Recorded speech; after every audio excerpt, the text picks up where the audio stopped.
نحمده ونصلي على رسوله الكريم اما بعد فاعوذ بالله من الشيطان الرجيم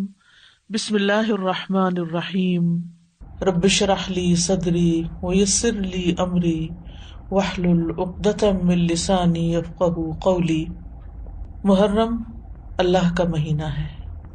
ہجری سال کا پہلا مہینہ، اور یہ حرمت والے مہینوں میں سے سب سے آخری مہینہ ہے،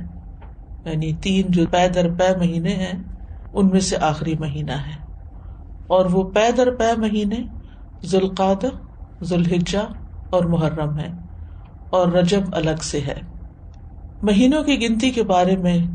سورۃ التوبہ میں اللہ سبحانہ وتعالیٰ ارشاد فرماتے ہیں، بے شک مہینوں کی گنتی اللہ کے نزدیک اللہ کی کتاب میں 12 مہینے ہیں، جس دن اس نے آسمان اور زمین کو پیدا کیا، یعنی اس دن سے اللہ نے 12 مہینے بنائے۔ ان میں سے 4 حرمت والے ہیں، اور ان مہینوں میں خاص طور پر اپنی جانوں پر ظلم نہ کرو، اس کا حکم دیا گیا۔ سال 12 مہینوں کا ہے، جن میں 4 مہینے حرمت والے ہیں، 3 تو مسلسل ہیں، یعنی ذوالقعدہ، ذوالحجہ اور محرم، اور ایک رجب مضر جو جمادہ اور شعبان کے درمیان میں ہے۔ تو یہ 4 مہینے جو ہیں یہ حرمت والے ہیں، اور ان کی حرمت میں سب سے اہم چیز یہ ہے کہ انسان حرام کاموں سے بچے۔ ویسے تو انسان کو پوری زندگی ہی غلط کاموں سے بچنا چاہیے،